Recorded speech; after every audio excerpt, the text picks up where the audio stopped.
జగమంత కుటుంబం నాది, ఏకాకి జీవితం నాది, సంసార సాగరం నాదే, సన్యాసం శూన్యం నావే.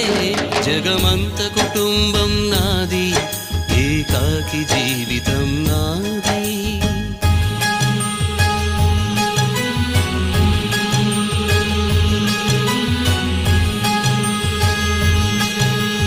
కవినై కవితనై భార్యనై భర్తనై, కవినై కవితనై భార్యనై భర్తనై, మల్లెల దారిలో మంచు ఎడారిలో, మల్లెల దారిలో మంచు ఎడారిలో, పన్నీటి జయ గీతాల కన్నీటి జలపాతాల, నాతో నేను అనుగమిస్తూ